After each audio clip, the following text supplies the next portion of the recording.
छोटा सा मीनिंग पूछता हूं, शब्द पूछता हूं। विम का नाम सुना तुमने? VIM, विम सुना है? अरे विम सुना है क्या? हाँ बोलो सब लोग, सुना है तो बोलो, बोलने की कोई मनाही नहीं है। विम सुना है सबने? क्या मीनिंग होता है? क्या होता है? क्या होता है विम? क्या होता है विम? अरे सुना है ना सबने? क्या होता है विम? बर्तन धोने का साबुन है? बर्तन धोने का साबुन, बर्तन धोने का साबुन। और बेटा अभी हाल ही में परीक्षा में पूछा गया था, अगर बर्तन धोने का साबुन लिख दिया ना तो सारे मार्क्स 0 हो जाएंगे। इनका मतलब होता है ऊर्जा, एंथुसियाज्म, एनर्जी। हजारों बार सुना है पर हमारे मन में कभी उत्सुकता नहीं जागी कि अभी मार्केट है क्या। अच्छा, MIT नाम सुना है? एक यूनिवर्सिटी है, AMITY, MIT सुना है? क्या मीनिंग होता है? सिम्बायोसिस का नाम सुना है? एक यूनिवर्सिटी है पुणे में, बहुत फेमस है और हम भी जाने की कोशिश नहीं करते। अच्छा, एक मोटरसाइकिल का नाम सुना है? स्प्लेंडर। क्या मीनिंग होता है? क्या मीनिंग होता है? कुछ बच्चे बोल रहे, कुछ नहीं बोल रहे। स्प्लेंडर होता है शानदार, क्योंकि यहाँ पर जो सीखने के प्रति जो बचपन में हमारा जो जोश था, जो उत्साह था, जो उत्सुकता थी, वो समय के साथ खत्म हो गई। आप बताओ, वापस बच्चे बन जाओ। बच्चे बनने का मतलब बच्चों जैसे हरकतें नहीं करना।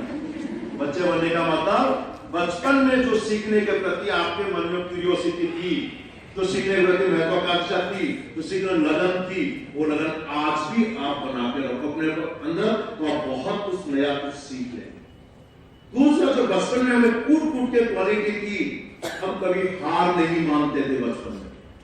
नेवर गिव अप एटीट्यूड, छोड़ जा नहीं भागते थे, चाहे कितनी भी समस्या आ जाए। देखो, 1-2 साल का बच्चा जब पहली बार चलना शुरू करता, पलंग पे चढ़ता तो पलंग से कई बार नीचे गिर जाता है, कई बार सिर फूट जाता है, कई बार दांत फूट जाते हैं। जब दौड़ते तो कई बार बच्चा गिर जाता है, घुटना फूट जाता है। तो जब बच्चा चलना छोड़ देता है क्या? चाहे कितनी चोट आ जाए, लेकिन फिर भी बच्चा प्रयास नहीं छोड़ता। यानी उसमें हार मानने की कतई किसी प्रकार की संभावना उस टाइम नहीं थी। और हम जरा बड़े हो गए, एक बार फेल हो गए तो मैं तो फेल हो गया, मैं तो परीक्षा ही नहीं दूंगा, नहीं मेरे से तो ये होता ही नहीं है। मैं कहता हूँ आज भी इस बच्चे की क्वालिटी दोबारा अपने अंदर पाल लो तो सफल होना बच्चों का फिर हो गया कि नहीं हो गया। 2 चीजें आप दोबारा पाल लीजिए, सीखने के प्रति अपनी क्यूरियोसिटी, दूसरा मैदान छोड़कर नहीं भागना, यानी हार नहीं मानना, नेवर गिव अप एटीट्यूड। ये 2 चीजें आप पालो, आप बहुत जल्दी मांगे। चलिए, अब एक इंपॉर्टेंट क्वेश्चन है। आप सब बच्चों ने ओलंपिक का नाम सुना है? ओलंपिक का नाम सुना है? ओलंपिक में आज तक के इतिहास में सबसे ज्यादा मेडल जीतने वाले प्लेयर कौन है? सबसे ज्यादा मेडल, चाहे वो गोल्ड मेडल हो चाहे सिल्वर मेडल हो, सबको मिलाकर सबसे ज्यादा मेडल जीतने वाला प्लेयर। अरे बेटा, अगर जो भी आंकड़ा बोलिए गलत ही तो होगा, डरो मत, गलत ही तो होगा ना।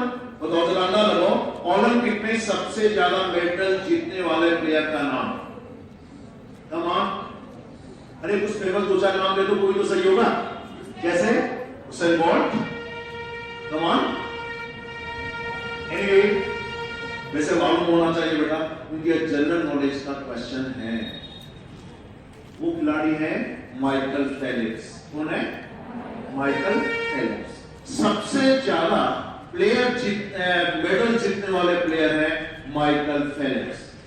अब उनका एक वाक्य मैं आपको बताता हूं। 2008 में बीजिंग, चीन के अंदर, यानी बीजिंग में, चीन में जो बीजिंग है वहां पर ओलंपिक हुए थे और उन्होंने 8 गोल्ड मेडल जीते थे स्विमिंग के अंदर। तैराकी में कितने मेडल जीते थे? Gold medal 8। वो व्यक्तिगत तौर से अब तक का सबसे बड़ा स्कोर था, यानी 8 गोल्ड मेडल व्यक्तिगत तौर से किसी व्यक्ति ने नहीं जीते थे। उन्होंने जब 8वां गोल्ड मेडल जीता, तो ये जरा ध्यान से ये वाक्य सुनना, जब 8वां गोल्ड मेडल जीता तो दुनिया के सारे जर्नलिस्ट, मीडिया के लोग, चाहे वो प्रिंट मीडिया हो चाहे इलेक्ट्रॉनिक मीडिया हो, और आजकल तो इंटरनेट में भी मीडिया बहुत चलता है, विकीलीक्स जैसे, सब लोग आए और माइकल फेलिप्स को बधाई देना शुरू कर दिया और सब कहने लगे, साहब आज का दिन तो आपके लिए बड़ा ही शुभ दिन है। कहते थे ना, मंगलवार तो हनुमान जी का दिन शुभ दिन है, बुधवार है तो गणेश जी का। ऐसा तो वहां कहने लगा आज का दिन तो आपके लिए बहुत ही शुभ दिन है, क्या आपने दुनिया में रिकॉर्ड बना दिया। कोई कहने लगा कि साहब आप तो बहुत ही किस्मत वाले हैं। क्या है? किस्मत वाले हैं। कोई कहने लगा कि साहब भगवान की आप पर तो बहुत मेहरबानी हो गई। उन्होंने जो मेहनत की उसका कोई कुछ नहीं, सिर्फ कह रहे हैं आज का दिन बहुत शुभ दिन है, आप पर तो भगवान की बहुत मेहरबानी हो गई, आप तो बहुत ही किस्मत वाले हैं।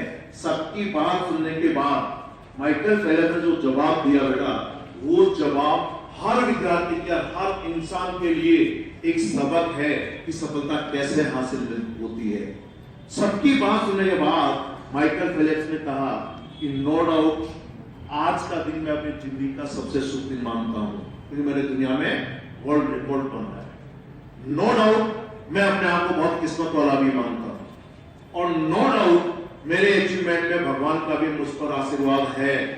अब अगला सेंटेंस ध्यान से सुने, लेकिन आप लोग एक बात ध्यान रखना कि पिछले 10-12 साल में 10-12 महीने नहीं, 10-12 सप्ताह नहीं, 10-12 साल जितना मैं पानी में रहा, जितना मैं जमीन पर नहीं रहा, उससे ज्यादा पानी में रहा हूं। जितना मैं जमीन पर नहीं रहा, उससे ज्यादा मैं पानी में रहा। तो पानी में जाके क्या सोते थे? क्या मैं करते क्या करते थे? यस, तैराकी करते, यानी क्या करते थे? प्रैक्टिस करते थे। क्या करते थे? 10-12 दिन नहीं, 10-12 सप्ताह नहीं, कितने साल? 10-12 साल तक जितना जमीन पर नहीं रहा, उससे ज्यादा पानी, यानी प्रैक्टिस। यानी सफलता अपनी कीमत वसूलती है। अगर उन्होंने इतने गोल्ड मेडल जीते और दुनिया में सबसे ज्यादा मेडल जीते, तो उसके पीछे क्या राज नजर आ रहा हो आपको? मेहनत, प्रैक्टिस, और 2, 4, 5, 10 दिन, 15 दिन, महीने, 2 महीने नहीं, 10-12 साल तक लगातार मेहनत की। नतीजा यह है कि दुनिया में सबसे ज्यादा गोल्ड मेडल जीतने वाले प्लेयर बने। ये हमको सिखाता है if you really want to be a successful person in your life, you have to take 100% responsibility of your life. कि आपको खुद को ही अपने जीवन की 100% जिम्मेदारी लेनी पड़ेगी। दूसरा जाके जिम में एक्सरसाइज करे और आपकी हेल्थ बन जाएगी क्या? मैं 12 घंटे पढ़ूं, आपको ज्ञान आ जाएगा क्या? नहीं। कैसे आएगा ज्ञान? जब आप 100% जिम्मेदारी खुद ले, यानी किसी और के काम करने से आपका भला होने वाला नहीं है ज्यादा। आप मेहनत करोगे, आप पढ़ोगे तो आपकी नॉलेज बढ़ेगी, आप व्यायाम करोगे, एक्सरसाइज करोगे तो आपकी हेल्थ बनेगी, आप अच्छे किताब पढ़ोगे, अच्छे लोगों में रहोगे तो आप अच्छे इंसान बनोगे। 100% जिम्मेदारी आपको खुद को अपने जीवन की लेनी पड़ेगी, क्योंकि अगर आपके बुराई के लिए भी अगर कोई जिम्मेदार है तो आप हैं, आपके अचीवमेंट के लिए भी कोई जिम्मेदार है तो आप हैं। बाकी लोग तो सहयोग करते हैं, बाकी तो आप ही को 100% जिम्मेदारी लेंगे। और समस्या क्या है? हमारा दिमाग बहुत बहाने बनाना शुरू कर देता है। हमारा दिमाग इतना कंडीशनल एक तरह से हो गया है कि हम हर बात के लिए दूसरों को दोष देना शुरू कर देते हैं। We are blaming a lot to the other people. We are complaining about everything. और कंप्लेंट भी हम इस चीज की करते हैं जिसको सुधारा जा सकता है, जिसको नहीं सुधारा जा सकता उसकी शिकायत कभी नहीं करते। कभी क्या देखो यार, चाहे सर्दी हो चाहे गर्मी, सूरज तो रोजाना हमेशा ईस्ट में ही उगता है, क्यों नहीं कभी ये साउथ में कभी उगेगा क्या? ये उगेगा। तो हम शिकायत उस बात की करते हैं जिसे बदला जा सकता है, जिसे नहीं बदला जा सकता उसकी शिकायत भी नहीं करते हम लोग। जब बदल सकते हो तो शिकायत क्यों करते हो भाई? बदल ही जाओ ना। तो 100% जिम्मेदारी का मतलब है कि आपको किसी प्रकार का कोई बहाना नहीं करना, किसी प्रकार की शिकायत नहीं करना। जो भी उपलब्ध संसाधन है उनका सदुपयोग करें। ये नहीं कि मेरे कॉलेज में तो पंखा नहीं था, गर्मी लग रही थी इसलिए मेरा पढ़ाई में मन नहीं लगा, या टीचर बहुत ज्यादा छुट्टी लेते थे इसलिए मेरे को तो कुछ आया, पढ़ ही नहीं पाया। वो अगर आप करते हो तो आप अपने आप को जस्टिफाई कर रहे हैं अपनी कमियों के लिए। और जो व्यक्ति अपनी कमियों के लिए अगर जस्टिफाई करना शुरू कर देता है वो जिंदगी में कभी आगे नहीं बढ़ता।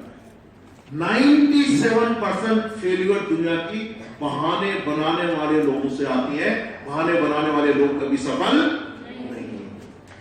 कभी बहाना भी, और बहाने भी बड़े अजीब गरीब से हैं।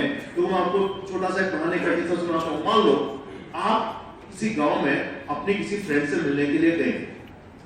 जब नए मोहल्ले में जाते हैं, नए गांव में जाते हैं, तो एक नए इंसान को देखकर वहां के कुत्ते क्या करते हैं? भौंकना शुरू कर देते हैं। अब कुत्ता भौंकता तो मुझे डर लगता है ना डर। अब मान लो आप नए गांव में अगर कुत्ते ने भौंकना शुरू किया, आप डरते मारे, आप आगे कुत्ता पीछे, आप आगे कुत्ता पीछे, पूरा गांव के बाहर निकाल के छोड़ देगा तो छोड़ देगा ना? वो लगाओगे कि नहीं लगाओगे? और जैसे कुत्ता काटने के लिए दौड़ा, आपको फिर कहा यार प्लीज कुत्ते जी, आज मेरा दौड़ने का मूड नहीं है। बनाया क्या बहाना? वहां आप ये बहाना नहीं बना सकते कि आज मेरा दौड़ने का मूड, क्योंकि बहाना बनाओगे तो कुत्ता क्या करेगा? इट मींस इमरजेंसी है। क्या है? इमरजेंसी है कि दौड़ोगे नहीं तो काटेगा। तो फिर हम पढ़ाई में ये बहाना क्यों बनाते हैं? यहाँ पे इमरजेंसी है बेटा, जो समय निकल गया वो लौट कर नहीं आने वाला, इसलिए कभी मत करना कि आज मेरा पढ़ने का मूड नहीं है। कई बार कुछ बच्चे बोलते हैं ना मेरा पढ़ने का मूड, कोई मूड जैसी चीज होती है क्या?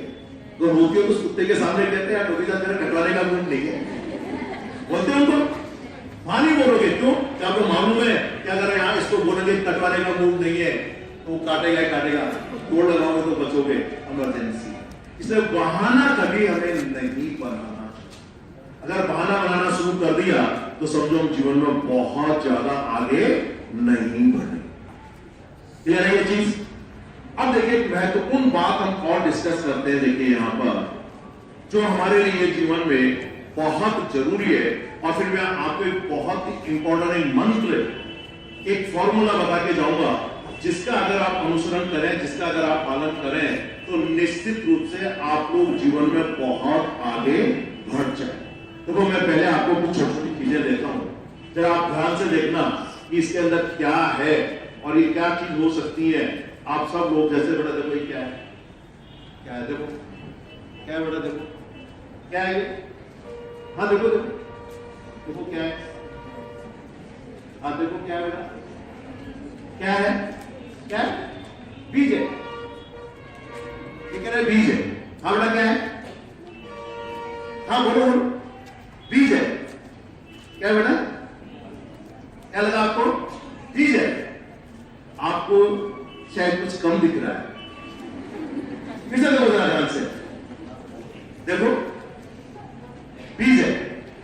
हाँ बेटा ये आपके लिए ऊपर से दिखने के लिए बीज है, लेकिन मेरी नजर में ये बीज नहीं, ये बहुत बड़े फलदार एक पौधा है। क्या है ये? देखो जरा ध्यान से देखो, पौधा है या नहीं है? कितना बड़ा फलदार पौधा है जिसमें बड़े बड़े एप्पल, यानी क्या लगे हुए हैं? एप्पल लगे हुए हैं। इतना बड़ा पौधा है और वो हमको बाहर से दिख नहीं रहा। आप इसको खेत में ले जाकर बोओगे तो क्या बन जाएगा? बन जाएगा नहीं बन जाएगा? इसी में छिपा है ना, इसमें बड़ा पेड़ छिपा है ना। ठीक ऐसे ही आपके अंदर भी कोई प्राइम मिनिस्टर छिपा हुआ है, आपके अंदर भी कोई आईएएस छिपा हुआ है, आपके अंदर भी कोई आईपीएस छिपा हुआ है, आपके अंदर भी कोई भविष्य का नेता, और वो दिख नहीं रहा है। अब वो दिखने के लिए इस बीज को पौधा बनाने के लिए हमें क्या करना पड़ेगा? क्या करना पड़ेगा? क्या करें? इस बीज को पौधा बनाने के लिए क्या करें? क्या चाहिए इसके लिए? पानी। पानी में डाल दो उग जाएगा? क्या चाहिए? जमीन। तो किसी जमीन पे डालो तो उग जाएगा क्या? जमीन तो बहुत है दुनिया में। क्या चाहिए? आपको एक उपजाऊ भूमि चाहिए। पहले क्या चाहिए?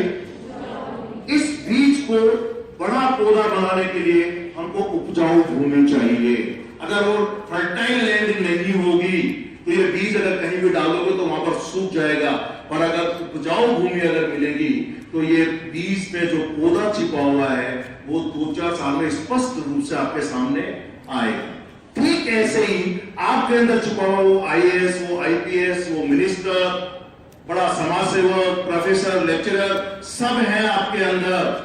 बस उसको एक नई और एक अच्छी और उपजाऊ जमीन की जरूरत है।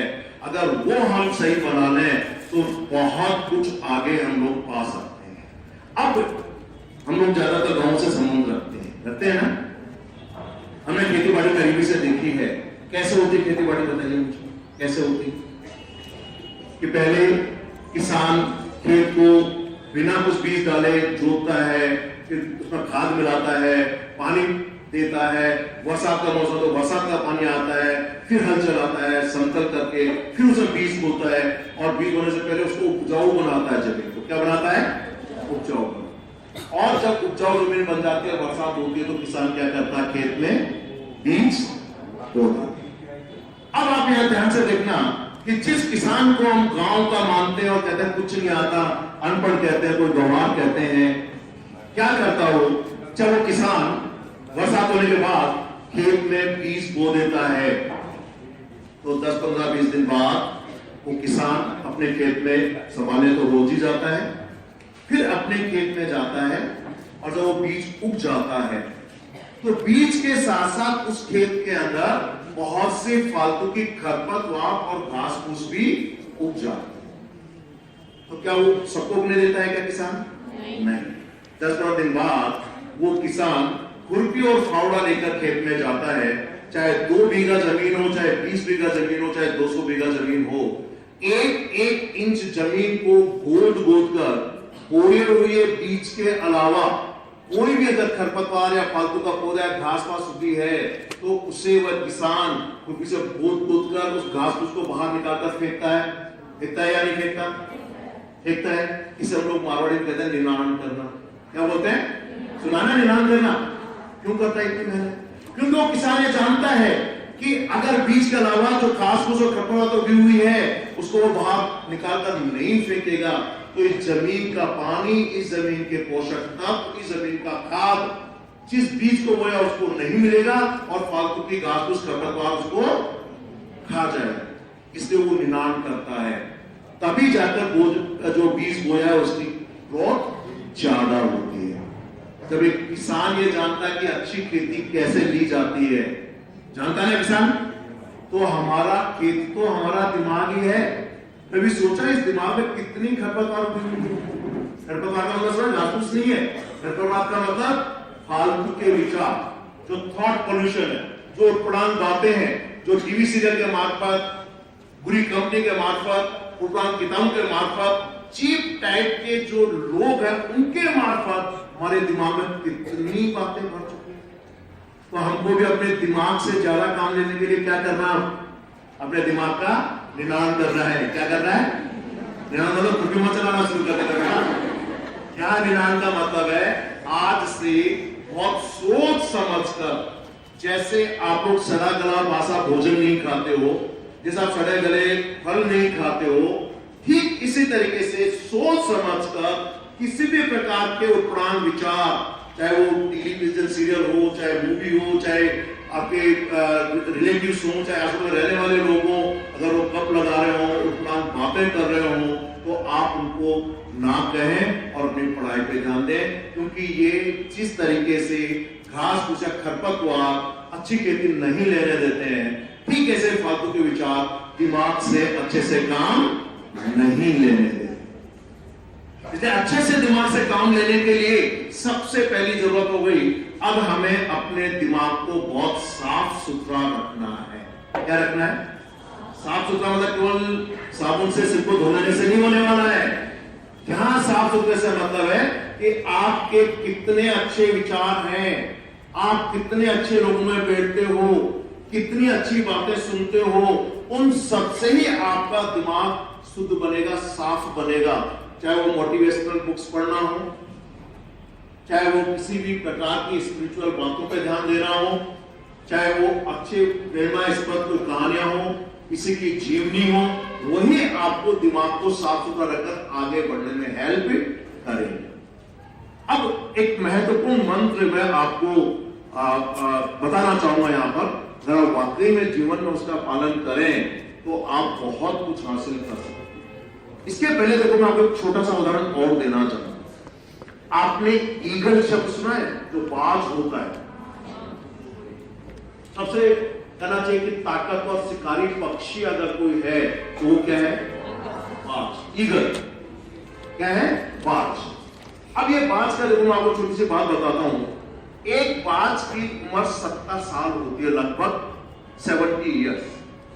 लेकिन 40 साल बाद, लगभग 40 साल की उम्र में आने जब उसकी उम्र बढ़ती है, तो उसके साथ एक जैसे हम लोग भी जो उम्र में बढ़ते हैं तो शरीर कमजोर होता है, बाल सफेद होते हैं, जितना क्षमता होती है वो कम हो जाती है। और उसको मैं उदाहरण एक प्रकृति का बताना चाहूंगा कि जब बाज लगभग 40 साल का हो जाता है तो उसके पंजे थोड़े ढीले पड़ जाते हैं।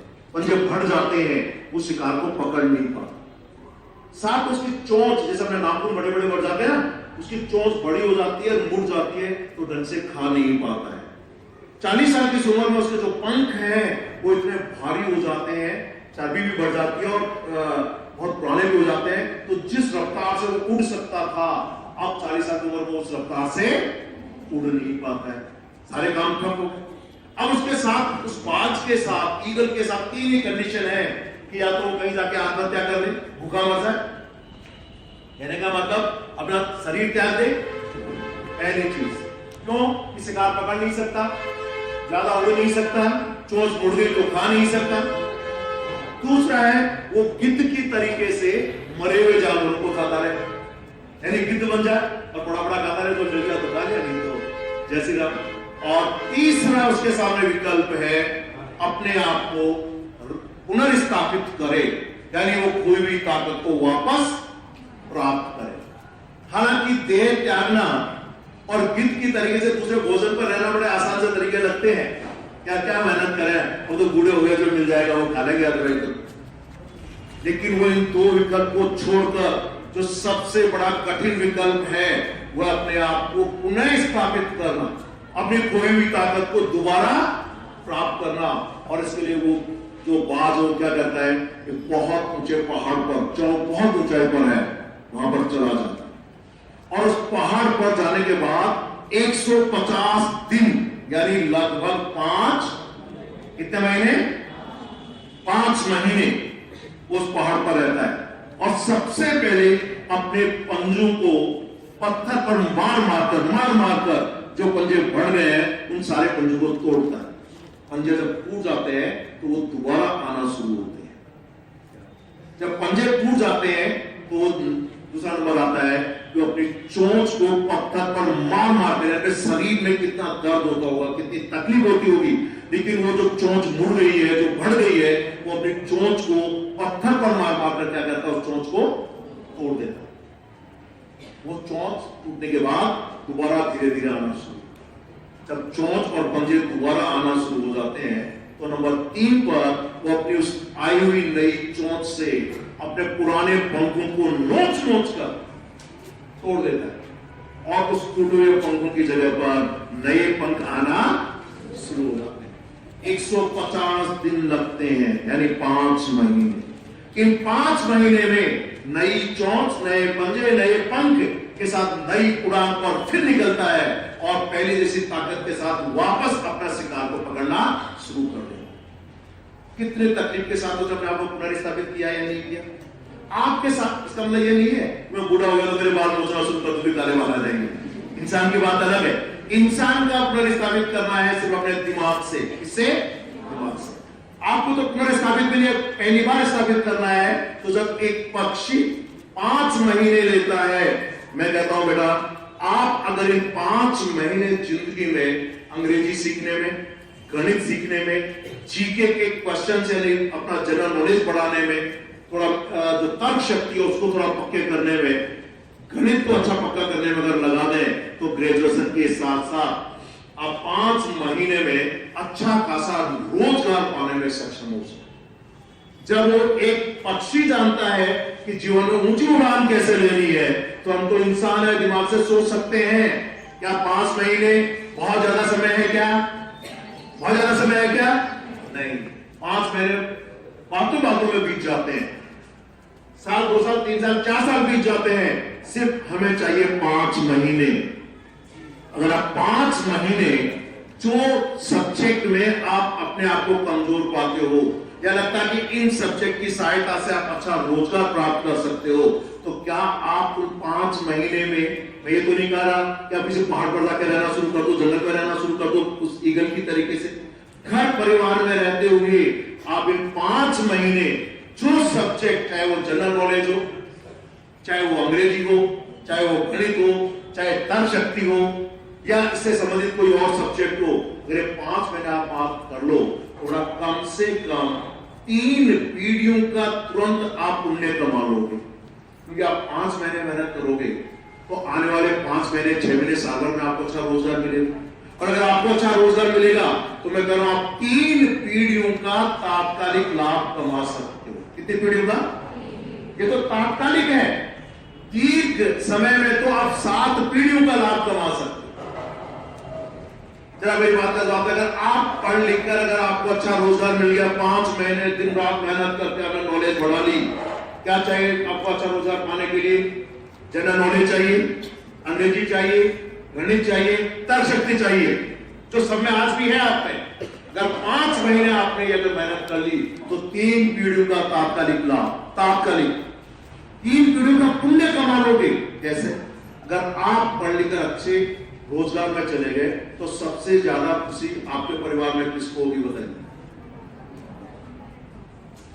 सबसे पहले आपको तो होगी, और उससे भी ज्यादा खुशी आपके माता पिता को होगी, क्योंकि आपको अच्छा रोजगार पाने के लिए, अच्छा इंसान बनाने के लिए वो आपको स्कूल कॉलेज भेज रहे हैं। तो सबसे बड़ी खुशी किसको होगी? सबसे पहले आपके माता पिता। तो एक पीढ़ी का पुण्य कमाया कि नहीं कमाया? तुरंत मिल गया लाभ। नंबर 2, जब आप अच्छा रोजगार पा गए तो आप अच्छा जीवन जीवोगे कि नहीं जीवोगे? हर तरह की सुविधाएं सरकार देगी आपको। आप आईएएस बन गए, लेक्चरर बन गए, प्रोफेसर बन गए, सारी सुविधाएं मिलेंगी, यस और नो? मिलेगी। तो आप दूसरी पीढ़ी को लाभ मिल गया। और सभी लोग शादी ब्याह करने वाले हैं, तो आपको अगर अच्छा रोजगार मिल गया तो आने वाली जनरेशन को भी आप अच्छा पढ़ाई लिखाएंगे, अच्छी सुविधाएं देंगे। तो 3 पीढ़ियों का तो तात्कालिक लाभ है। केवल 5 महीने की मेहनत और कितने पीढ़ियों का पुण्य? इससे बड़ा कोई लाभ हो सकता है क्या? 5 महीने की मेहनत, 3 पीढ़ियों का तात्कालिक लाभ, और आगे की पीढ़ियों का तो अपन ने देखा नहीं कितना लाभ उनको मिलेगा, वो बात अलग है। थोड़ा क्या 5 महीने में मेहनत नहीं कर सकते? यस और नो? अब इसके लिए मैं आपको देखो कुछ जरूरी बात और मैं यहां बताना चाहूंगा कि एक आपको छोटा सा मंत्र दे रहा हूं आज मैं, और वो मंत्र मैं हमेशा जेब में लेके चलता हूं। उसको आप ध्यान से पढ़ना और ध्यान से देखना। उसको मैं आपको डिटेल में भी बताऊंगा वो मंत्र क्या है, और वो मंत्र आपके सामने मैं हमेशा अपनी जेब में रखता हूं। जरा देखो क्या लिखा हुआ बेटा, क्या लिखा है? क्या लिखा है? जोर से बोलो, क्या लिखा है? क्या लिखा है बेटा? दिखाई दे रहा है पीछे? क्या लिखा है? अब एक साथ बोलोगे, क्या दिखाई दिया? सुनाई नहीं बेटा? मैं क्या बसों में सीढ़ी से गिर गया था, हमें चोट लग गई थी, तो मुझे जरा कम सुनाई देना शुरू हो गया था। क्या दिखाई दिया? नहीं, इससे तो बिल्कुल ही नहीं सुना, क्योंकि इधर से गिरा था। क्या दिखाई दिया? बी क्या होता? Be alert. क्या रहो? सतर्क रहो, सावधान रहो। सावधान रहोगे तो जिंदगी में आगे बढ़ोगे कि नहीं बढ़ोगे? ये एक मंत्र है, बी अलर्ट। इस मंत्र को आप डिटेल में पालन करने के अलावा रोज आप नहा धोकर जब अपने घर से बाहर निकलते हो, तो नहा धोकर घर से बाहर निकलते हो तो बनने संवरने के लिए सबसे पहले आप क्या करते हैं? एक बड़े से कांच के सामने जाके खड़े होते, दर्पण के खड़े होते हैं सब बच्चे हैं। जब आप किसी भी दर्पण के सामने जाते हो ना, तो आप जैसे जाके उस दरवाजे खड़े होगे सामने एक इंसान और दिखाई देगा। दिखता है सबको? पक्की बात है। आप कभी दर्पण के सामने गए और सामने को दिखाई नहीं दिया तो क्या होगा? अगर आप दर्पण के सामने गए और सामने कुछ नहीं दिखा तो मुझे घूम के देखोगे आप हो क्या आ गए? कोई बुद्धू तो नहीं आ गया आज? दिखता है ना सबको एक इंसान, उस इंसान को सीधा सीधा मत मानना। वही इंसान आपकी सफलता और असफलता के लिए जिम्मेदार है, जो आपको कांच में दिखाई देता है। जो आप दर्पण के सामने जब जाके खड़े होंगे उसको ज्यादा सीधा इंसान मत मानना। वही इंसान आपकी सफलता और असफलता के लिए जिम्मेदार है। जैसे ही दिखाई दे तो उसको एक बार बड़ा कड़क कर कहना, वो सीधा साधा इंसान नहीं है, इसे कहना कड़क का। जो भी शब्द बोला ना मैंने वही बोलना, कड़क का। जैसे बड़ा आपका क्या नाम है? प्रियंका कहा है इन्होंने, प्रियंका। कड़क कर बोला, प्रियंका क्या बोलोगे? प्रियंका। और आपको अपना नाम लेना, अगर इनका नाम लोगे तो इनको फायदा हो जाएगा। आप सब देखते ही रह जाओगे। आपको क्या करना है? अपना खुद का नाम लेना है और कड़क कर कहना, बी अलर्ट, इसे देखने क्या बी अलर्ट, इससे कुछ होने वाला नहीं। कड़क बोलोगे तो उस पर कुछ प्रभाव पड़ेगा। अब क्या है ये बी अलर्ट? ध्यान से सुनो बेटा, एक ऐसा मंत्र है कि अगर आप इसको रोजाना जीवन में पालन करें तो जिस ऊंचाई पर आप पहुंचना चाहते हैं, जो जीवन में आप खुशी, धन, दौलत, अच्छा शरीर हासिल करना चाहते हैं, वो सब कुछ मिलेगा। यह बी अलर्ट।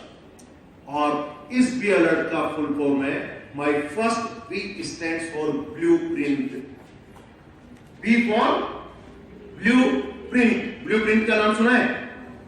सुना है ब्लू प्रिंट कभी? ब्लू प्रिंट का मतलब जब कोई भी बिल्डिंग बनती है तो इंजीनियर उस बिल्डिंग के बनने से पहले क्या करता है, उसका एक एक स्टेप पूरा नक्शा बनाता है कि नींव कितनी गहरी होगी, कितने इंच के सरिये लगेगी, कितनी इसमें सीमेंट लगेगी, जितनी ऊंचाई लेना चाहोगे उतनी ही उसकी नींव पक्की करनी पड़ती नहीं पड़ती। और हर एक एक इंच पर उस ब्लूप्रिंट को पालन करना होता है। ब्लूप्रिंट का मतलब है पूरा एक नक्शा बनाते हैं उस पूरी बिल्डिंग का, क्योंकि जिंदगी में हर चीज दो बार होती है, दो बार घटित होती है। हर चीज कितनी बार बनती है? दो बार बनती है हर चीज। ये बिल्डिंग इस जगह पर बनने से पहले कहां बनी? किसी इंजीनियर के दिमाग में बनी। कोई भी किताब जो आप पढ़ रहे हैं, आप बाजार से खरीद के लाते हो, ये सबसे पहले कहां बनी? वो किताब कहां बनी? किसी लेखक के दिमाग में बनी। कोई भी कपड़ा अगर आप खरीद के लाए हैं, मैं पहने हुआ हूं, ये बनने बाजार में बनकर बिकता, उससे पहले कहां बन चुका होता है? किसी फैशन डिजाइनर या टेलर के दिमाग में बन चुका होता है। कार का कोई भी मॉडल शोरूम में बिकने से पहले या कारखाने में बनने से पहले कहां बन चुका होता है? किसी मैकेनिक के दिमाग में बन चुका होता है। ठीक ऐसे ही आप जो बनना चाहते हैं उसका पूरा ब्लूप्रिंट पहले अपने दिमाग में बनाओ कि मैं क्या बनना चाहता हूं। बनने के लिए मुझे क्या क्या करना पड़ेगा, क्या क्या पढ़ना पड़ेगा, कौन से सब्जेक्ट को मुझे लेना पड़ेगा, किस इंस्टीट्यूट, किस कॉलेज, किस टीचर, किस लेक्चरर से मुझे मार्गदर्शन लेना पड़ेगा। तो सबसे पहली चीज है कि आप अपने जीवन का इस बी अलर्ट के अकॉर्डिंग अपना ब्लूप्रिंट बनाइए। क्या बनाइए? ब्लूप्रिंट। क्योंकि अगर ब्लूप्रिंट आपका सही बनेगा तभी तो आप आगे बढ़ पाओगे। अब ब्लूप्रिंट से मतलब यह है आपको एक एक दिन का हिसाब रखना है। आप इसको करके देखो, आपका जीवन वाकई में जो चाहता है, जैसा आप अपने सपनों की जिंदगी जीना चाहते हैं, आप वो अपनी सपनों की जिंदगी हासिल कर सकते हैं। और वो ब्लूप्रिंट एक सभी बच्चे, मान लीजिए एक डायरी मेंटेन कर, सब बच्चे डायरी मेंटेन करें और रात को सोने से पहले आप अगले दिन क्या क्या करना चाहते हैं उस डायरी में लिख लीजिए। कल मुझे 4 घंटे ये सब्जेक्ट पढ़ने हैं, मुझे बाजार में बिजली का बिल जमा करना है, मुझे अपने किसी रिलेटिव से मिलने जाना है।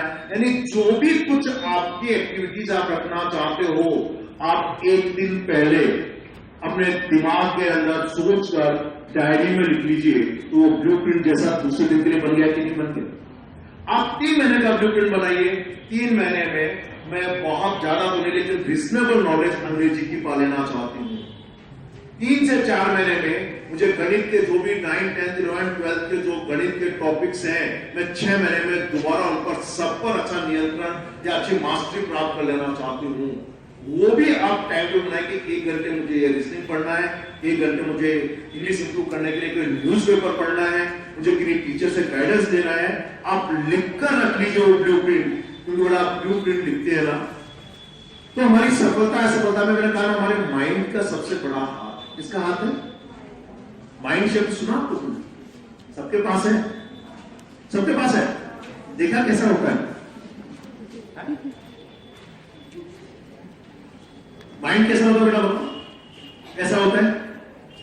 आते बड़े जैसा देखा कैसा होता है? तो बताओ, नक्शा बनाओ। माइंड एक एब्स्ट्रैक्ट टर्म है, भाववाचक संज्ञा है। ये किसी बॉडी ऑर्गन का नाम नहीं है। हमारा ब्रेन कैसे काम करता है, वो वे ऑफ फंक्शनिंग को हम माइंड कहते हैं। अब इस वे ऑफ फंक्शनिंग को हम समझ आए तो जो ब्लूप्रिंट की मैं बात कर रहा हूं ये हमारे बहुत काम आएगा। आपने कंप्यूटर तो सब बच्चों ने देखा है, देखा ना कंप्यूटर।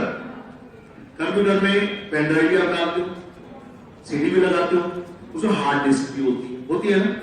ठीक ऐसे ही ये सब मेमोरी है। कहते हैं भाई इस पेन ड्राइव की कितनी मेमोरी है, या इस डिस्क जो हार्ड डिस्क है इसकी कितनी मेमोरी होता है, मेमोरी जानते हो इसकी याददाश्त। ठीक ऐसे ही कंप्यूटर में एक होती है हार्ड डिस्क, जिसे कहते हैं परमानेंट मेमोरी हाउस। जो परमानेंट जो याददाश्त वाला भाग है वो है हार्ड डिस्क। एक होता है जो पेन ड्राइव है, 6 GB 8 GB 24 GB की होती है, वो टेम्परेरी है, तब तक कंप्यूटर में लगे रहेगी, तब तक तो बेटर दिखाएगा।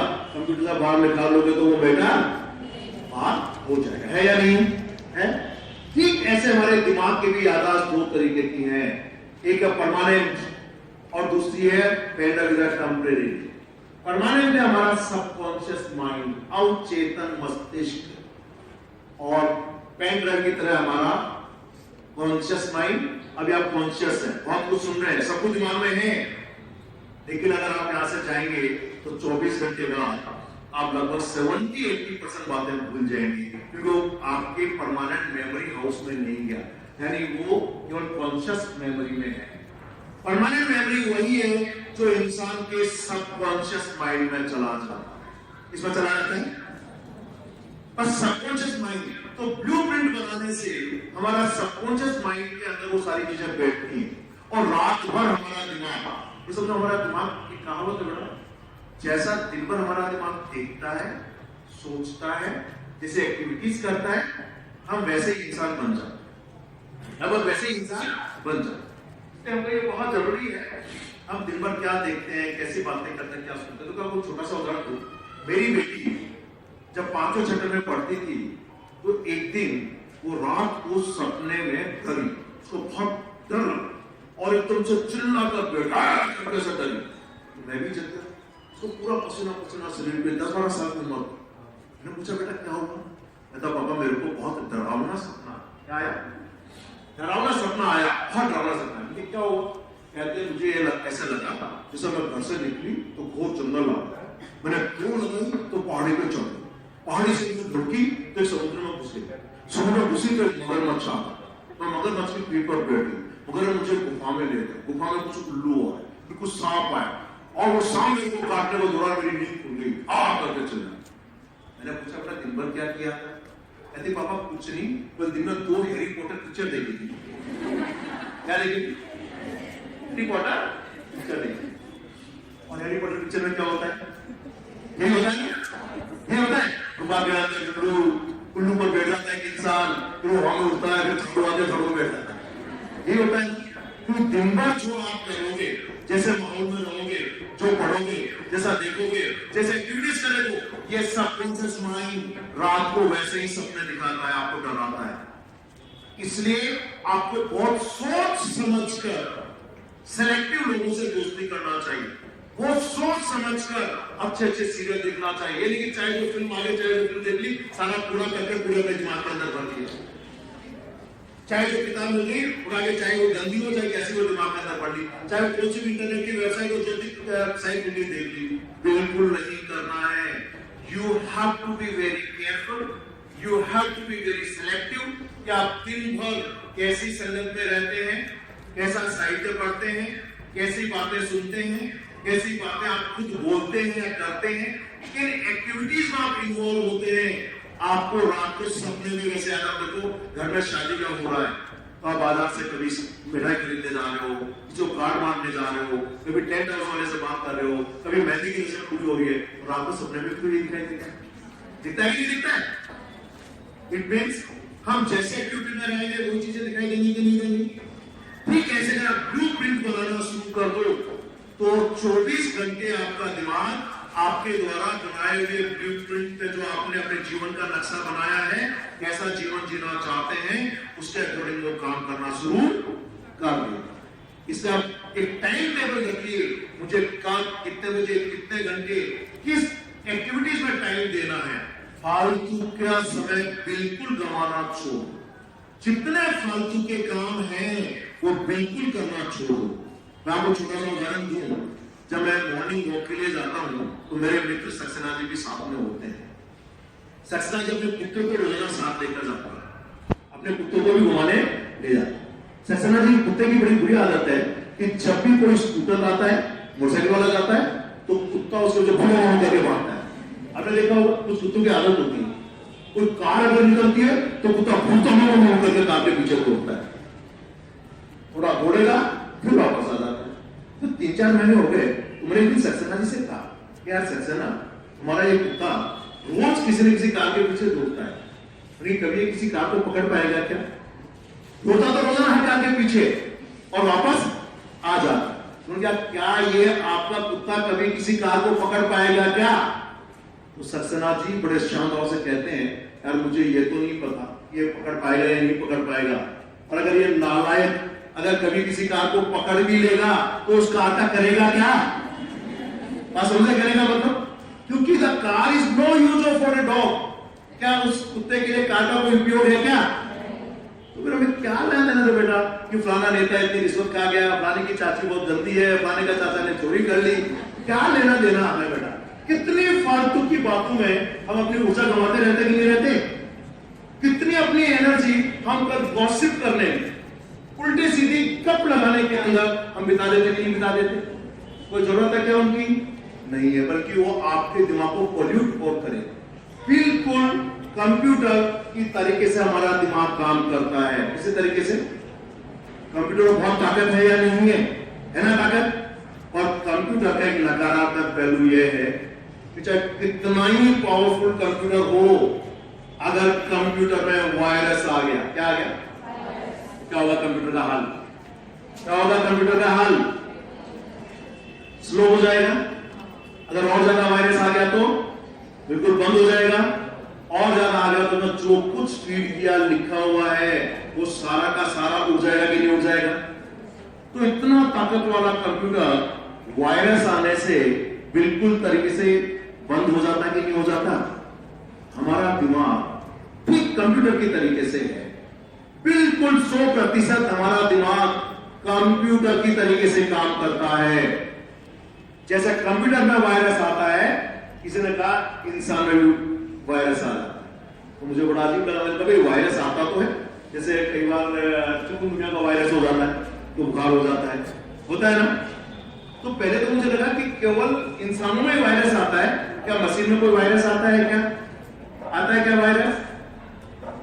लेकिन आता है, कंप्यूटर में आता है कि नहीं आता है? तो कंप्यूटर खराब हो जाता है।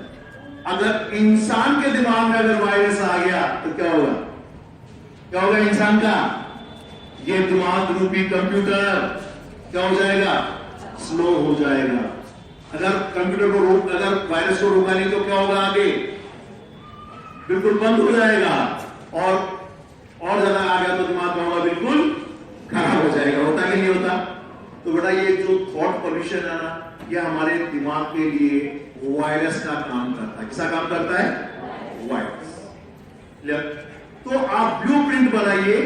आप 3 साल बाद, साल भर बाद, 7 साल बाद, 3 महीने बाद आपने क्या क्या क्वालिटी जानना चाहिए, उसके लिए क्या क्या काम करना है, उसका ब्लूप्रिंट बना।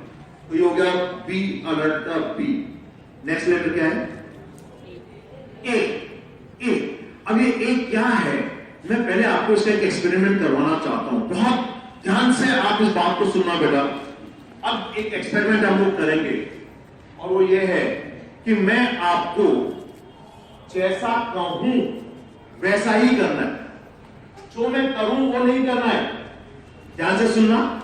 मैं जैसा कहूं मेरे कहे हुए के अनुसार करना है। जो मैं करूं वह नहीं करना है। क्लियर है? इस बार फिर दोहराता हूं। मैं आपको जो कहूं उस कहे अनुसार काम करना है। क्लियर है? मैं जो करूं वो नहीं करना। ठीक है ना? चल अब मैं बोलूंगा 1 2 3, तो आपको ये करना कि सब हाथ यूं करेंगे। सबको करें बच्चे, सभी बच्चे करेंगे। कम ऑन, सबको करना बेटा ये एक्सरसाइज, सबको करना है। यस, सभी बच्चे करेंगे लास्ट तक। मैं आई लुकिंग एट एवरीवन। अगर आप लेफ्ट हो तो लेफ्ट ऊपर कर लीजिए, कोई दिक्कत नहीं है। मैं कहूंगा 1 2 3, तो 3 कहने पर एक साथ ताली बजाना है। जो मैं कह रहा हूं 3 पर बजाना है। जो मैं करूं वो नहीं करना है। ठीक है? मैं कहूंगा 3 तो आपको क्या करना है? एक साथ। अगर एक साथ नहीं आएगा तो दोबारा करवाऊंगा, फिर भी नहीं आए तो तीसरी बार, फिर भी अगर एक साथ आवाज नहीं आए तो चौथी बार, और आज के दिन भर यही होगा। इसलिए सावधानी से। ओके, लुक एट मी सभी बच्चे। यस, 1 2 3। परफेक्ट नहीं हुआ ना? चलो आपके टीचर्स भी कह रहे नहीं हुआ। दोबारा once again, look at me 1 2 3। बड़ी गड़बड़ तो हो गई लगता है। अब तो फिर करना पड़ेगा। Look at me, look at me 1 2। क्या किया? क्या किया? कितने में ताली बजाई? कितने में ताली बजाई? मैंने क्या कहा था? 5 बार कहा था। मैडम कहा था 5 बार। जो मैं कहूं वो करना है, और जो मैं करूं वो नहीं करना है। मैंने ये कहा था बेटा, कहा था। फिर आपने क्यों किया? क्यों किया? मेरी नकल की? नकल से बंदर कहीं गया। वो कहावत सुनिए, एक बंदर था, एक व्यापारी था। एक बंदर व्यापारी की टोपी उठाने गया, तो वही क्या आप लोगों ने दिया है बेटा? ये आपने इसलिए किया कि आप मेरे शब्दों पे नहीं गए, आप मेरे एक्शन पर गए। आप शब्दों पर नहीं गए, मेरे शब्द छोटे पड़ गए, आप मेरे एक्शन पर गए। अंग्रेजी में कहावत है, action speaks louder than words. Action speaks louder than words. मैं चीख चीख कर बोल रहा था उन शब्दों पे नहीं, आप मेरे एक्शन पर गए। तो बड़ा बातें कम और काम। बातें करने से कुछ हासिल होने वाला नहीं है। मैं ये करके दिखाओ दूंगी, कुछ नहीं होने वाला। केवल काम करो, मेहनत करो, कर्म करो, दुनिया अपने आप आपके पीछे आएगी और आपकी नकल करेगी, जैसे अभी आपने नकल की नहीं की, नहीं की ना? इसलिए काम, क्योंकि कहावत है, अगर जिंदगी में कुछ पाना चाहते हो तो कुछ होना पड़ेगा। जब सुना नहीं, जिंदगी में अगर कुछ पाना है तो कुछ होना पड़ेगा। बड़ा नहीं, भगवान ने आपको जन्म खोने के लिए नहीं दिया, हमेशा कुछ पाने के लिए दिया है। ये विश्वास करो, भगवान इतना निर्दयी नहीं है कि आपको खोने के लिए जन्म दिया हो। नहीं, भगवान ने आपको जन्म हमेशा कुछ पाने के लिए दिया है। हम गलत कहावत सीखे, अगर जिंदगी में कुछ पाना है तो कुछ करना पड़ता है, होना कुछ नहीं है। अब आगे से क्या बोलोगे? जिंदगी में कुछ पाना है तो कुछ करना पड़ेगा, पढ़ना पड़ेगा, आगे से कुछ काटना पड़ेगा। फालतू की गप्पों को, जो कंफर्ट जोन है, उस कंफर्ट जोन से बाहर निकलना पड़ेगा। जो कुछ आप पाना चाहते हो वो ये मान के चलो कि आपके उस कंफर्ट जोन के बाहर है, उस कंफर्ट जोन के बाहर है। आप उस अपने आरामदायक जिंदगी से बाहर निकलो तो जो पाना चाहते हो अपने आप हासिल हो जाए। ले रहे हैं। अब एक काम तो मैं गांव में जाता हूं, मैंने एक पूछा गाय को घर से पूरा था, गाय दूध देती है क्या? अरे बोलो ना, गाय दूध देती है क्या? गाय दूध देती है? मैं कहता हूं गाय दूध नहीं देती। अरे मैं गाय दूध नहीं देती, गाय का दूध निकालना पड़ता है। अगर देती है ना तो कल बाल्टी लगा के गाय के नीचे रखे और ना गाय माता दूध दे दे, गाय माता दूध दे दे। बोले गाना भी बताना, दूध देने वाली नहीं है। ठीक ऐसे ही बेटा, ये दिमाग काम नहीं करता, इससे काम करवाना पड़ता है, इससे काम लेना होता है। आप इसको जरा ऑर्डर तो दो। पर हुआ क्या, हमने इस अपने दिमाग पर, इस दिमाग की ताकत पर साइकोलॉजिकल ब्रेक लगा लिया। क्या लगा लिया? अब आपके पास कार है, कार का ब्रेक दबा दो जोर से, एक बार एक्सीलरेटर दो तो क्या कार चलेगी? क्या चलेगी? क्या वो कार नहीं चलेगी, बल्कि आवाज करो, करेगी कि नहीं करेगी? ब्रेक दबा लो और स्पीड लो, कार चलेगी क्या? आपको लगता नहीं हम भी जिंदगी में कुछ ऐसा ही कर रहे हैं? हम भी जिंदगी में कुछ ऐसा ही कर रहे हैं। जो नकारात्मक बातें हैं वो हमारे दिमाग पर एक साइकोलॉजिकल ब्रेक की तरीके से काम करते हैं। मैं आपको छोटा सा उदाहरण दूं। मैं एक बार आमेर गया। Amer is famous for elephant riding. हाथी पे बैठते हैं बैठकर कला देखने चल। एक दिन मैंने अखबार में पढ़ा कि आमिर में हाथी को गुस्सा आ गया, गुस्से में दीवार को टक्कर मारी तो दीवार टूट गई। गुस्से में एक कार खड़ी थी, उसको अपने सूंड से हिलाया तो 2 बार लुढ़क गई। इतनी ताकत, हाथी में ताकत होती नहीं होती। और मैंने बड़ा अजीब सा बात देखा, कितना ताकतवर जानवर एक पेड़ के नीचे खड़ा हुआ, उसके पांव पे पतली अंगुली जैसी पतली रस्सी से उसके पांव को बांधा हुआ। हाथी बहुत ताकतवर, लेकिन उसके पांव को एक पतली सी रस्सी से बांधा हुआ, और वो रस्सी मात्र 15 फीट छोटे से पेड़ से बंधी हुई। अगर मैं कहता हूं उसको अगर वो जोर से सूंड से हिला भी देना तो पेड़ उखड़ जाए, लेकिन वो हाथी कुछ नहीं कर रहा था, शांति से एक जगह पर खड़ा हुआ था और बस उसमें झूल रहा था, एक ही जगह। मुझे बड़ा अजीब सा लगा कि हाथी में इतनी ताकत, इसका मालिक पागल हो गया। इस ताकतवर जानवर को एक पतली सी रस्सी से बांधा हुआ है और पतली से छोटे से पेड़ से बंधी हुई है, फिर तुड़वा गया तो पता नहीं किसी को मार डाले। तो ये सोचकर मैंने उसके मालिक को जरा सलाह दे दी, राय दे दी। क्योंकि पता अपने हिंदुस्तान में डॉक्टर रायचंद, फ्री में राय देने वाले डॉक्टर रायचंद खूब मिलते हैं। फ्री में राय देने वाले डॉक्टर रायचंद खूब मिलते हैं। मैंने खुद के दांत में दर्द नहीं हुआ, मैं कह देंगे कि लौंग आप तो लगा देना, पता ही नहीं होगा। तो ऐसे मैंने भी वहां डॉक्टर रायचंद बन गया और मैं उसके मालिक के पास गया। उन्होंने कहा भाई साहब अपने इस हाथी को मोटी रस्सी से बांधो, ये हाथी तुड़वा जाएगा, तुड़वा गया तो पता नहीं किसी को मार देगा। वो कहता भाई साहब अपना रास्ता ना हुआ, ये इस रस्सी को नहीं तुड़वा सकता। मैंने कहा तुमको इसमें ताकत नहीं है क्या? कहता नहीं ताकत बहुत है। तुम्हें कोई बीमार है क्या? कहता नहीं बीमार भी नहीं है। तुमने कोई जादू किया क्या? कहता नहीं जादू भी नहीं किया। उनकी क्या कारण है कि तब ताकतवर एक जानवर एक पत्ती से रस्सी को तुड़वा नहीं पा रहा है? तो एक सामान्य सा दिखने वाला पतला दुबला अनपढ़ सा आदमी तो क्या जवाब देते हैं? कहता बोला भाई साहब जब 20 साल पहले इस हाथी का जन्म हुआ था तो मैंने इस हाथी को इसी रस्सी से बांधा। उस टाइम ये ताकतवर रस्सी थी और इसमें ताकत कम थी, यानी रस्सी मजबूत थी उसकी तुलना में, और जो हाथी था वो बच्चा था तो उसमें ताकत कम थी। उस टाइम इस हाथी ने खूब जोर लगाया। क्या किया? खूब जोर लगाया, आगे दौड़ा, पीछे दौड़ा, दाएं गए, बाएं गया, लेकिन यह हाथी इस रस्सी को उस टाइम तुड़वा नहीं पाया। वो कोशिश की और पिछले 20 साल में इसके दिमाग में बात कर गई, यार 20 साल से तो मुझसे टूटी नहीं, अब मुझसे क्या टूटेगी? अब आप समझ गए क्या बैठ गई उसके दिमाग के अंदर?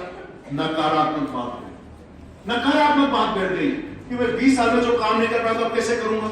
ऐसा ही हमने अपने दिमाग में साइकोलॉजिकल ब्रेक लगा लिया और कुछ हमारे समाज में नकारात्मक बातें कर कर साइकोलॉजिकल ब्रेक लगा दिया।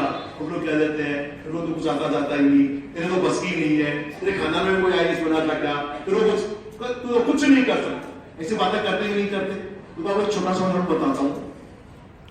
एक दिन एक लड़का स्कूल में गया, स्कूल से एक चिट्ठी लेकर आया और टीचर ने कहा था कि ये चिट्ठी ले जाकर सीधा अपने पिताजी या मम्मी को ले जाके देना। पिताजी थे नहीं, उसने अपनी माँ को चिट्ठी ले जाके दी। जैसे माँ ने वो चिट्ठी खोलकर पढ़ी तो माँ की आंखों से ढेर सारे आंसू बहना शुरू हो गए। बच्चे ने पूछा कि आखिर इसमें लिखा क्या है? तो उसकी माँ बहुत गंभीर आवाज में रोती हुई कहती है कि बेटा इसमें लिखा है कि तुम्हारा बेटा बहुत जीनियस है, बोर्न जीनियस, इंटेलिजेंट है, इतना इंटेलिजेंट है कि हमारे स्कूल में पढ़ाने के लिए कोई ऐसा क्वालिफाइड टीचर ही नहीं। इसलिए हमारा निवेदन यह है कि आप इस बच्चे को हमारे स्कूल से निकालें और किसी ऐसे स्कूल में डालें जहां पर बहुत ज्यादा क्वालिफाइड टीचर्स हों, जो जितना ये इंटेलिजेंट है उससे ज्यादा इंटेलिजेंट टीचर हो जो इसको अच्छे से पढ़ा सके। जिन्हें बात मान ली और दूसरे दिन माँ उस स्कूल में गई, टीसी कटवाई और दूसरे स्कूल में ले जाकर भर्ती कर दिया और दिन रात माँ भी लगी रही और बच्चों को पढ़ाना शुरू कर दिया। एक दिन उसकी माँ की डेथ हो गई। जब उसकी माँ की डेथ हो गई, एक दिन वो सारा सामान टटोल रहा था, तो एक दिन उस आदमी को वो चिट्ठी हाथ लग गई जो कभी उसके स्कूल के टीचर ने भेजा। वो चिट्ठी खोलकर वो बच्चा पढ़ना शुरू करा और पढ़ना शुरू किया तो उस दिन उसकी माँ रो रही थी। उस दिन वो आदमी रो रहा था और ढेर सारे उसके आंखों से आंसू आ रहे थे। और जब वो चिट्ठी पढ़ी तो उसके अंदर लिखा हुआ था कि तुम्हारा बेटा मेरा बेवकूफ है, मूर्ख है, ढकोल संख है, इसे कुछ नहीं आता है, हम लोग इसको स्कूल में नहीं पढ़ा सकते हैं, तुरंत प्रभाव से इस स्कूल को बाहर निकाल, इसे स्कूल से बाहर निकाल। जानते हो इंसान कौन था? वो था बहुत बड़ा आविष्कारक थॉमस एडिसन। कौन था?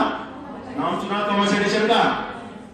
अगर उसकी मां उस नकारात्मक बात को मान लेती तो वो एक साइंटिस्ट नहीं, कहीं परचून की दुकान पर बैठा हुआ होता। पर उसकी मां ने उस नकारात्मक बातों पर वो नहीं गई और उस बच्चे के साथ मेहनत की। तो उसने लिखा कि एक मां ने नकारात्मक बातों को हटाकर मुझे 20वीं सदी का सबसे बड़ा साइंटिस्ट बनाया। वो क्रेडिट मां को जाए। क्लियर? तो यही चीज है कि हम कई बार ऐसी बातें सुन सुनकर कि तेरे को तो आता नहीं है, तेरे बस की नहीं है, तू तो कर ही नहीं सकता, तेरे में तो अकल ही नहीं है, तू तो इतना इंटेलिजेंट ही नहीं है। और कई बार हम खुद भी सोच लेते हैं मैं तो गलत करूं, मुझे तो आता नहीं है, मेरे तो बस की बात नहीं है। ये सब आपके दिमाग पे एक साइकोलॉजिकल ब्रेक लग जाता है। क्या लग जाता है? Psychological break. जिस दिन आप इस साइकोलॉजिकल ब्रेक को हटा लो और इन नकारात्मक बातों से, क्योंकि अगर आपसे किसी ने कह दिया ना कि तू कर नहीं सकता, जैसे मैं भी जब छोटा था तो कई बार गांव में मैं कभी सोचता ना तो बड़ा होकर कॉल खरीदूंगा, तो मेरे दादाजी बोलते थे पड़ेगा टाटा बिरला। फिर मैं कहता ना कभी नहीं मैं बड़ा होकर बड़ा कॉल खरीदूंगा, तो अच्छा बनेगा अंबानी, धीरूभाई अंबानी आ गया, ऐसे मजाक करते थे। तो इस मजाक का मतलब ये कहते थे तू कर नहीं सकता, यही लगता था। पर जिस दिन आप ये सोच लो कि नहीं, इस माइंड की कोई सीमा नहीं है, कोई लिमिट नहीं है, जो कुछ ये सोच सकता है उसे हासिल कर सकता है। लेकिन हासिल करने के लिए मैंने अभी भी आपको एक बात कही थी, वो क्या था? एक्शन। क्या? एक्शन, काम। अगर आप काम ही नहीं करोगे तो कुछ हासिल होगा क्या? एक आदमी ने सोचा है मतलब करोड़पति बनना चाहता हूं। क्या बनना चाहता हूं? आप करोड़पति बनने में तो मेहनत करनी पड़ती है। जो किसी ने कह दिया तू बावड़ा हो गया, इतनी मेहनत क्यों करता है, तेरी कोई लॉटरी लग जाएगी तो करोड़पति बन जाएगा। क्या लग जाएगी? लॉटरी। बस अब उसके दिमाग में बैठी मुझे तो 1 करोड़ की लॉटरी लग जाए। एक दिन हनुमान जी के मंदिर में गया, मंगलवार का दिन आज है, और हमारे हनुमान जी महाराज 1 करोड़ की लॉटरी लगा दो, मैं हर मंगलवार को बंद कर दूंगा। यानी बचत खुद करके कर रहा खाने की, और ऐसा किसने कर रहा है कि मैं बंद करूंगा। कितने की लॉटरी लगा दो? 1 करोड़ की लॉटरी लगा दो। 7 दिन भी हो गया, कुछ नहीं हुआ। अगले मंगलवार को फिर हनुमान जी के मंदिर में कहा, कहता महाराज 7 दिन हो गए इंतजार करते हुए, अब तो कुछ मेहरबानी करो, मेरी 1 करोड़ की लॉटरी लगवा दो, चलो मैं आपको 11 रुपए का प्रसाद चढ़ा दूंगा। बोल के फिर आ गया, फिर भी 7 दिन कुछ नहीं हुआ। फिर मंगलवार को गया, कहता महाराज 11 के बजाय 1100 की प्रसादी कर दूंगा, इन्हें कम नहीं कर दूंगा। क्या कर दूंगा? पर अब तो मेरी 1 करोड़ की लॉटरी खुलवा दो। फिर भी कुछ नहीं हुआ। अगले मंगलवार को फिर गया और हनुमान जी से कहता है, बोला महाराज 1 महीना हो गया, अब तो कुछ करो, अब तो कुछ लॉटरी लगवा दो। अब हनुमान जी से रहा नहीं गया, प्रकट हुए, कहता है बेवकूफ, लॉटरी कहां से लगवा दूं, पहले जाके टिकट तो खरीद भले आदमी, यानी टिकट तो खरीद ली और लॉटरी लगाने की बात कर रहा है। तो क्या बिना मेहनत किए हुए कुछ किस्मत चमकेगी क्या? पहले मेहनत करो और फल पाने की चिंता पहले करने लग जाते हैं। मेरे कर्म करेंगे तभी तो फल मिलेगा, तभी तो फल मिलेगा। थोड़ा अगर आप सोचते हो कि बी अलर्ट के अकॉर्डिंग काम नहीं करो और फल मिल जाए तो बहुत मुश्किल है। तो बी अलर्ट क्या हो गया? अब अपना ए, अगला लेटर क्या है? लर्न। L for learn. अगर सीखना बंद तो जीतना बंद, ये अमिताभ बच्चन एक डायलॉग बोलते थे, कौन बनेगा करोड़पति में। सीखना बंद तो जीतना बंद। और सीखना होता है आप किस तरीके की किताबें पढ़ते हैं और किस तरह के लोगों से मिलते हैं, ये 2 ही साधन है सीखने। यानी क्या पढ़ते हैं किताबों में या जो भी सोर्सेज है, नेट, इंटरनेट, जो भी कुछ है, और कैसे लोगों की संगत में रहते हैं, उस पर निर्भर करता है आपका सीखना, लर्निंग। चाहे उम्र कुछ भी हो जाए, ऑलवेज कीप ऑन लर्निंग। कभी सीखना बंद।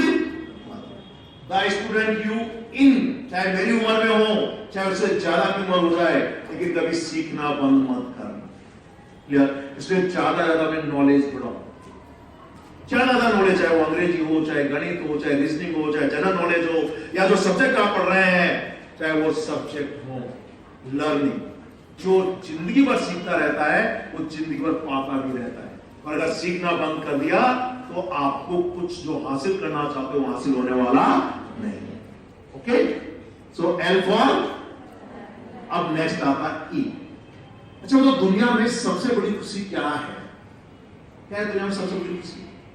आईएएस बन जाना, 5-10 करोड़ रुपए कमा लेना, कोई फिल्मी एक्टर एक्ट्रेस बन जाना? क्या सबसे बड़ी? राष्ट्रपति बन जाना देश का? क्या खुशी है? क्या आपको 1 करोड़ 10 करोड़ 50 करोड़ मिले तो खुश रह लेंगे? क्या आप राष्ट्रपति तो भी खुश रह सकते हैं? सबसे बड़ी खुशी है वो है आपकी हेल्थ। अगर आपकी हेल्थ अच्छी है तो वेल्थ अपने आप आ जाएगी, मान के चलो, यार मेहनत करोगे तो कमा लोगे। और अगर आप पे 10 करोड़ रुपए आ गए, आपका शरीर साथ नहीं दे रहा है, आपकी हेल्थ अच्छी नहीं है, तो क्या 10 करोड़ का आनंद उठाओगे? क्या अगर आप राष्ट्रपति बन गए, राष्ट्रपति भवन में रहते हैं और आपकी हेल्थ अच्छी नहीं है, तो क्या आप अपनी ड्यूटी पूरी कर पाओगे? क्या? और हेल्थ बनाए रखने के लिए क्या करना है? एक्सरसाइज। क्या करना है? एक्सरसाइज। यानी आप केवल 15 से 20 मिनट, वो कोई प्राणायाम हो सकता है, ध्यान हो सकता है, योगासन हो सकता है, मॉर्निंग वॉक हो सकती है, जॉगिंग हो सकती है, कोई भी स्पोर्ट्स हो सकता है। केवल हमें कोई फिल्म एक्टर एक्ट्रेस को बनना नहीं है, हमें एक अच्छा हेल्थ मेंटेन करना है, तो केवल 20 से 30 मिनट अगर आप रोजाना घर में रहकर भी कोई योगाभ्यास करते हैं, कोई प्राणायाम करते हैं, कोई ध्यान यानी मेडिटेशन पे बैठते हैं, आप घूमने जाते हैं, कॉलेज में कुछ स्पोर्ट्स में पार्टिसिपेट करते हैं, ये 15 से 20 मिनट, 25 मिनट, आधा घंटा आपको जीवन भर आपके शरीर को अच्छा लगेगा। क्योंकि अगर शरीर अच्छा रहेगा तो माइंड अच्छा रहेगा, माइंड अच्छा रहेगा तो शरीर अच्छा रहेगा। तो आपको नेक्स्ट इसमें कुछ नहीं, केवल हर बच्चे आप इसमें जानता हूं कि सप्ताह में लगभग रोजाना या 2 दिन 1 दिन कभी नहीं कभी किसी भी देवता को आप मानते हैं तो पूजा करते हैं, उसका अपने धर्म के अकॉर्डिंग करते नहीं करते इसको लोग। बस एक ही काम करना है, अगर आप ये भी कर लें कि जब आप अगरबत्ती या धूपबत्ती जो भी करते हैं, आप केवल 10 मिनट आंखें बंद करके, और ये मान लो कि वो भगवान की मूर्ति आपके सामने है और आप लोग उनको देख रहे, इसे ध्यान रखना बड़ा मुश्किल होता है क्योंकि ये दिमाग बड़ा चंचल, बड़ा शातिर है, उठने वाला नहीं है, होता है ना, होता है ना। तो आपको केवल 10 मिनट तक आप धीरे धीरे अभ्यास करो, आप मेंटली बहुत स्ट्रांग हो जाओ। आपको जो छोटा छोटा जो डिप्रेशन, छोटा निराशा की जो भावना आती है, उनमें जो नेगेटिव विचार आते हैं कि मैं ये नहीं कर पाऊं, वो नहीं कर पाऊं, ऐसा नहीं हो सकता, वो आप सब कर सकते हो। 10 मिनट से शुरुआत करो, 5 मिनट से शुरुआत करो, कुछ नहीं, आप उसमें बैठकर 10-20 लंबी लंबी सांस लो, 10-20 मीडियम सांस लो, 10-20 फास्ट थोड़ा लंबी तेज सांस लो। मैं कहता हूं आप केवल 10 मिनट भी ये कर लोगे, you will be mentally stronger than all other students of the college. First you have to do it just 5 to 10 minutes. अगर इतना भी कर लेंगे तो आप मेंटली तो बहुत स्वस्थ बन जाएंगे, आपको तनाव, सिर दर्द, फालतू की चीजें नहीं, ताकि तो देखो करना तो खुद को ही है ना। तो कोई भी ऐसा आपने जो विद्यार्थी जो स्वस्थ नहीं रहना चाहता हो, सभी रहना चाहते हैं, yes or no? Yes. तो आपको केवल 10-15 मिनट इस तरीके का कोई प्राणायाम सीखो, योगाभ्यास करो, 15-20 minute please morning walk, evening walk, जो भी है, कुछ आप खेल खेलो, लेकिन आपको अपना शरीर पर, एक्सरसाइज पर ध्यान दीजिए। ये अपने बी अलर्ट का एक बहुत इंपॉर्टेंट पार्ट है। सो ये आ गया। नेक्स्ट लेटर क्या है बी अलर्ट में? आप अपने रिलैक्सिंग कर, री एनर्जाइज, अपने आप को ऊर्जा से दोबारा भरना। जैसे आप मान लीजिए सुबह 6 बजे उठते, 5 बजे उठते, 7 बजे उठते हैं, नो डाउट कि 2-2.5 बजे तक जाके अपना दिमाग और शरीर दोनों की काम करने की क्षमता कम होती है। आप री एनर्जाइज यानी रिलैक्स 15-20 मिनट कीजिए। ध्यान लगाने से रात को आपको नींद भी अच्छी आएगी। तो आप रिक्रिएशन भी कर सकते हैं, मनोरंजन, आर्ट फॉर रिक्रिएशन। आप मनोरंजन के लिए नो डाउट आप आधा घंटा कोई अच्छी किताबें पढ़ें, कोई अच्छे टीवी सीरियल देखें, कोई न्यूज चैनल देखें, वो भी आप कर सकते हैं। और लास्ट है सबसे important, that is T and T for thoughts, because everything starts in life with one idea, with one thought. अगर हमारे विचार अच्छे हैं तो जीवन अच्छा रहेगा। इसलिए कहते हैं we are what we think। 5 शब्द हैं, ध्यान से सुने। we are what we think, हम वही हैं जो हम सोचते हैं। अगर आप अपने आप को कमजोर सोचोगे तो कमजोर हो जाओ, अपने आप को ताकतवर सोचोगे तो ताकतवर हो जाओ। क्यों? कि ये जो थॉट्स हैं, जो हमारा बोलने का है, जो हमारे विचार हैं, यही सब कुछ है। और ये इसलिए इंपॉर्टेंट है कि हमारे थॉट्स सबको कई बार नकारात्मक बातों में ले जाते हैं और जिंदगी में बहुत पीछे रह जाते हैं। इसलिए मैं आपको कुछ इंपॉर्टेंट बातें बताऊंगा थोड़ा सा थॉट्स को लेकर, और कुछ हम अपना सीखेंगे कि आपको कितने घंटे पढ़ना चाहिए। अच्छा बताइए सभी विद्यार्थी कितने घंटे पढ़ना चाहिए बेटा? अरे बोलो कितने घंटे पढ़ना चाहिए? यस 8 घंटे, कमान 6 घंटे, यस 12 घंटे, वेरी गुड, 4 घंटे, इसे पढ़ने का कोई टाइम 4 घंटे, 8 घंटे, 12 घंटे अपन, ये डिपेंड करता है कि आपकी पढ़ने की स्पीड कितनी है। अगर एक विद्यार्थी 1 मिनट में 500 शब्द पढ़ता है और एक विद्यार्थी 1 मिनट में 300 शब्द ही पढ़ता है, तो 500 वाला कम पढ़कर भी ज्यादा सीख जाएगा, और जो धीरे पढ़ता है 200-250 शब्द ही पढ़ता है तो वो ज्यादा पढ़कर भी कभी पढ़ पाएगा। होता ही नहीं होता। तो आवाज तो डिपेंड करता है कि आपकी पढ़ने की स्पीड कितनी है। मैं सभी को आपको सलाह दूंगा कि अगर आप ज्यादा नॉलेज हासिल करना चाहते हो तो अपने पढ़ने की स्पीड बढ़ाइए और अभी प्रैक्टिस कीजिए। अगर आज आप देखिए कि आप 10 मिनट में कितने वर्ड्स पढ़ते हैं, एवरेज आपको 400-500 शब्द पढ़ लेना चाहिए 1 मिनट के अंदर। 1 मिनट के अंदर 1 पेज ऑलमोस्ट, मान के चलिए आप पढ़ने की स्पीड